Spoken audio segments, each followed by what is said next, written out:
There's a photograph of Friedrich Nietzsche taken in 1882.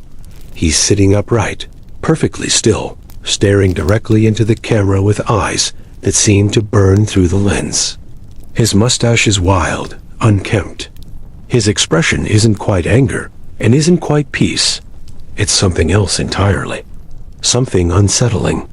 He looks like a man who has seen through the veil of everything we pretend matters and decided not to look away. Most people think not caring means apathy, indifference, a kind of emotional numbness that makes life easier to bear. But Nietzsche understood something far more dangerous and far more liberating. He understood that not caring isn't about feeling nothing. It's about refusing to let the world tell you what should matter. Imagine for a moment that everything you've been taught to value is a lie. Not a malicious lie necessarily, but a convenient one. A story told so many times it became truth. Your career, your reputation, your need to be liked, your fear of being judged, your desperate clinging to comfort and safety. What if all of it was just inherited anxiety? What if the voice in your head telling you to care about these things isn't even yours? Nietzsche spent his entire life dismantling the furniture of human belief. He didn't do it to be cruel. He did it because he saw people trapped in rooms they didn't build, following rules they didn't write, suffering for gods they didn't choose. And he asked the question that terrifies us most. What if you stopped? Not stopped caring about everything. Stopped caring about the wrong things. He was born in 1844 in a small Prussian village, the son of a Lutheran pastor who died when Nietzsche was only 5. Death arrived early in his life and never really left. He grew up surrounded by women, in a household soaked in piety and silence. The kind of silence that teaches you to watch, to listen, to notice the gap between what people say and what they mean. By the time he was a teenager, he could smell hypocrisy like smoke. He excelled academically, became the youngest professor of philology at the University of Basel at just 24. But even then, something was gnawing at him. He looked around at his colleagues, at the scholars and priests and politicians, and saw people who had traded their souls for respectability. They cared deeply about being right, about being important, about being remembered. And in caring so much, they had become small. Nietzsche began to realize that caring too much about the wrong things doesn't make you moral. It makes you a slave. Think about your own life for a second. How much of your day is spent worrying about things that don't actually matter to you? How much energy do you burn trying to meet expectations you never agreed to? You worry about what strangers think of you. You stress over career moves that won't matter in 5 years. You lose sleep over arguments that have no stakes. You perform emotions you don't feel because someone told you that's what good people do. Nietzsche saw this everywhere. He saw people prostrating themselves before invisible altars, begging for approval from gods that didn't exist and crowds that didn't care. And he understood that this wasn't virtue. It was cowardice dressed up as morality. So he started writing. And what he wrote was blasphemy. He declared that God was dead. Not because he hated religion, but because he saw what happened when people outsourced their values to the sky. They stopped thinking. They stopped choosing. They became obedient, resentful, afraid. They cared about being saved instead of being alive. But here's what most people miss about Nietzsche. He wasn't a nihilist. He didn't believe in nothing. He believed in something far more terrifying. That you are responsible for creating your own meaning. That no one is coming to save you. That the universe doesn't care about your suffering or your success. And that this, precisely this, is your freedom. The art of not caring, for Nietzsche, begins with a single devastating realization. Almost everything you think matters was chosen for you before you were old enough to resist. Your parents handed you their fears. Your culture handed you its guilt. Your teachers handed you their limitations. And you've been carrying all of it like sacred cargo, terrified to set it down. But what if you did? What if you looked at every belief, every obligation, every source of anxiety in your life and asked, is this mine? Did I choose this? Does this make me stronger or weaker? Nietzsche called this process the revaluation of all values. It's not about rejecting everything. It's about testing everything. Holding each piece of your life up to the light and asking whether it serves your becoming or your decay. Most people never do this. They inherit a life and call it living. They care about things because they're supposed to, not because those things resonate with anything real inside them. And they wonder why they feel empty, why success feels hollow, why even happiness feels like a performance. Nietzsche didn't wonder. He knew. And he spent the rest of his life trying to wake people up. In 1879, Nietzsche's health collapsed. Blinding headaches, violent nausea, near total loss of vision. He was forced to resign from his professorship and spend the next decade wandering Europe like a ghost, living in cheap boarding houses, writing in dim rooms, surviving on what little money his family could send. He was alone, perpetually ill, misunderstood by almost everyone who read his work. And yet, this is when he produced his greatest ideas. There's something deeply ironic about that. The world told him to care about stability, health, status, comfort. And when all of those things were stripped away, he became free. Free to think without constraint. Free to write without compromise. Free to stop pretending that suffering was something to be avoided at all costs. Nietzsche understood that most of what we call caring is just fear wearing a respectable mask. We don't care about our reputation because we're virtuous. We care because we're terrified of being cast out.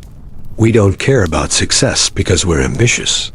We care because we're terrified of being seen as failures. We don't care about being liked because we're kind. We care because we're terrified of being alone. And all of that fear makes us weak. He introduces a concept he calls slave morality. It's one of his most controversial ideas and one of his most misunderstood. Slave morality isn't about actual slavery. It's about a mindset, a way of navigating the world that prioritizes safety over strength, resentment over creation, obedience over autonomy. In slave morality, the highest virtues are humility, meekness, self-denial. You're taught to suppress your desires, to distrust your instincts, to see suffering as noble and pleasure as suspect.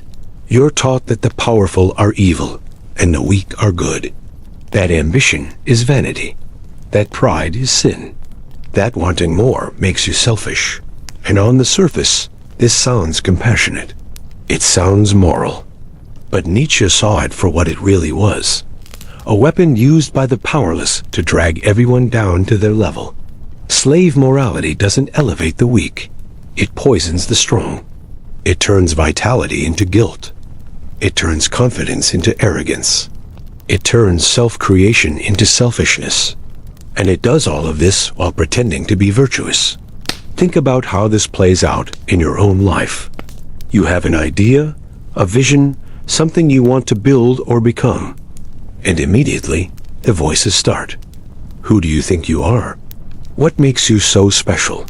You're being selfish. You're being unrealistic. You should be grateful for what you have. You should think about other people. You should be humble.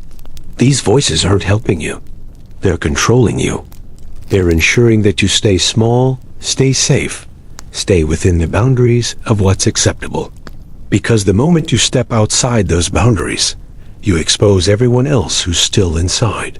Nietzsche didn't say ignore the suffering of others. He said stop glorifying your own. Stop wearing your weakness like a badge of honor. Stop demanding that the world lower itself to meet you where you are. He proposed a counter-morality. He called it master morality. And again, the language is unfortunate because people hear master and think domination. But that's not what he meant. Master morality is the morality of self-authorship. It's the morality of people who create their own values instead of inheriting them.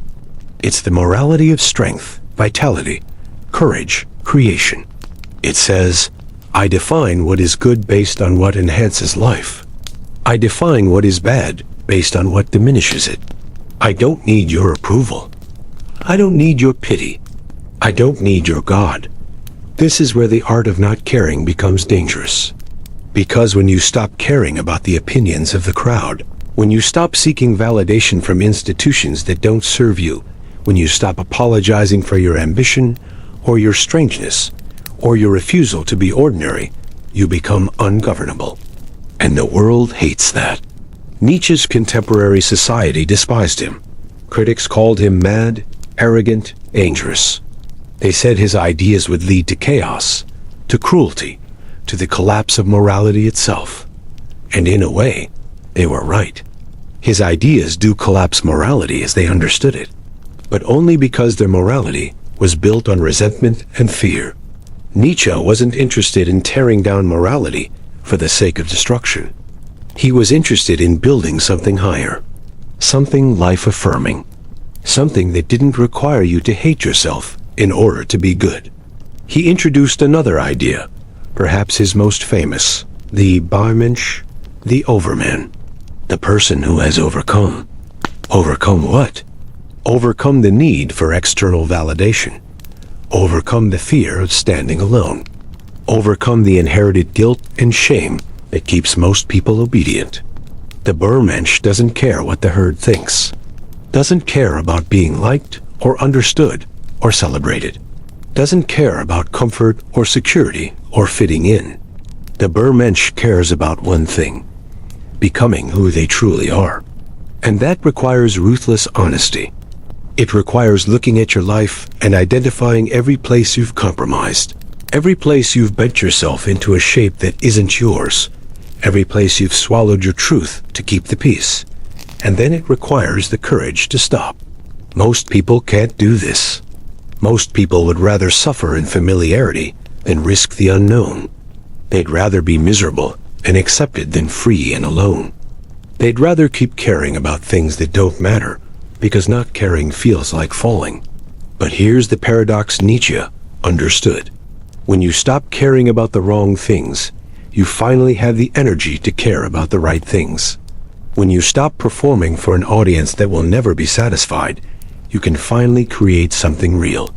When you stop clinging to safety, you can finally live. This is not about cruelty. It's not about arrogance. It's about clarity. About knowing the difference between what you've been taught to want and what you actually want. Between what society demands of you and what your soul demands of you. Nietzsche lived this. He burned every bridge. He alienated almost everyone who could have helped him. He spent years in obscurity and pain, writing books almost no one read, pursuing a vision almost no one understood. And he did it without apology, because he knew that the alternative was worse. The alternative was a slow death by 1,000 compromises. A life spent caring about everything except the one thing that mattered, his own truth. In January of 1889, Friedrich Nietzsche collapsed on a street in Turin, Italy. Witnesses said he threw his arms around the neck of a horse that was being beaten by its owner, weeping, before losing consciousness. He never fully recovered. He spent the last 11 years of his life in a state of mental collapse, cared for by his mother and sister, unable to write, unable to speak coherently, unable to recognize himself. Some people see this as tragic irony. The philosopher who championed strength, who preached self-overcoming, who declared that what doesn't kill you makes you stronger, ended his conscious life broken and silent. But maybe that's the wrong way to look at it. Nietzsche's madness didn't erase his work. It didn't invalidate his ideas. If anything, it proved them. Because even in collapse, even in the total disintegration of his mind, the words he left behind continued to grow. His books, ignored during most of his sane life, began to spread across Europe, across the world, igniting revolutions in philosophy, psychology, art, literature. His ideas became more alive after his death than they ever were during his life. And maybe that's the ultimate expression of not caring. Writing truths so dangerous, so uncompromising, that you don't even need to be conscious to defend them. Truths that outlive you.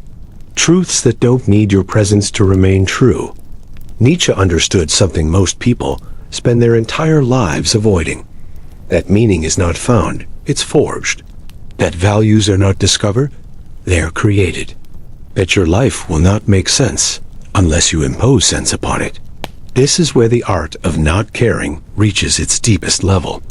Because once you accept that there is no inherent meaning, that the universe is indifferent, that no one is keeping score, you face a choice. You can despair. You can sink into nihilism and let that emptiness swallow you. Or you can do something far more radical.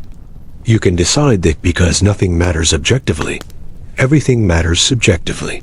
That because there is no cosmic judge, you get to be the judge. That because life has no pre-written script, you get to write your own. Nietzsche called this Amor Fati, love of fate. It doesn't mean passive acceptance. It means active embrace.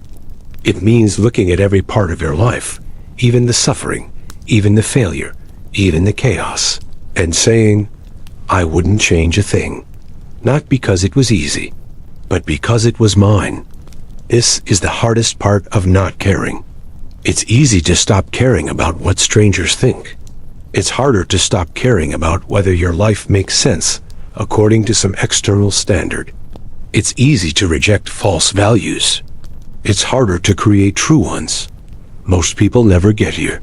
They spend their entire lives waiting for permission, waiting for someone to tell them it's okay to want what they want, to be who they are, to pursue what calls to them. And that permission never comes. Because the world doesn't give permission. It gives resistance. And Nietzsche knew this. He knew that the moment you stop caring about approval, you inherit a loneliness that most people can't bear. You stop fitting in. You stop being understood. You stop having easy conversations at parties because your thoughts don't align with the script everyone else is reading from. But you also stop being a ghost. You stop sleepwalking through a life someone else designed. You stop mistaking comfort for happiness and compliance for virtue. There's a passage Nietzsche wrote in Thus Spoke Zarathustra that cuts to the bone. He describes 3 transformations of the spirit. First, the spirit becomes a camel, a beast of burden, taking on every weight society places on it. Duty, obligation, guilt, expectation. The camel kneels and accepts the load without question. Then, in the desert, the camel becomes a lion. The lion says no. It fights. It rejects the old values, the old gods, the old masters. It roars its defiance and refuses to carry what it did not choose. But the lion is not the final form. The lion can destroy, but it cannot create. So the spirit must become a child. The child plays. The child creates. The child says yes to life not out of obligation, but out of joy. A child has forgotten the weight of the camel and the rage of the lion and simply moves, freely, authentically, without needing to justify its existence. This is the art of not caring in its purest form, not the bitterness of the rebel, not the numbness of the cynic, but the lightness of someone who has passed through denial and arrived at affirmation. Someone who cares deeply, fiercely, passionately about the things they choose to care about, and feels no guilt, no anxiety, no shame about everything else. Nietzsche never became the child in his own life. He was too hurt, too isolated, too consumed by his own intensity. But he saw it. He described it. He pointed toward it like a man in the desert, pointing at water he'd never reach. And maybe that's enough. Maybe the point isn't to arrive. Maybe the point is to keep moving, to keep questioning, to keep refusing the easy answers. Because the alternative is what Nietzsche called the last man. The person who has optimized comfort, who has eliminated risk, who wants nothing more than safety and ease and the warm glow of collective approval. The person who says, we have discovered happiness, and blinks. The last man doesn't suffer, but he doesn't live either. He has stopped growing, stopped striving, stopped becoming. He is the endpoint of a culture that values security over vitality, that sees ambition as dangerous and difference as disease. And Nietzsche looked at this figure with something beyond contempt. He looked at it with pity, because the last man has won the game by refusing to play. He has avoided pain by avoiding depth. He has achieved peace by becoming hollow. The art of not caring is the refusal to become the last man. It's the refusal to settle, to optimize, to make yourself small enough to fit into a world that demands your smallness. It's the decision to risk misunderstanding, to risk failure, to risk standing alone, because the alternative is a kind of death that happens while you're still breathing. Nietzsche died in 1900, silent and unreachable, in a room that smelled of medicine and old books. He was 55 years old. For most of his life, he was ignored.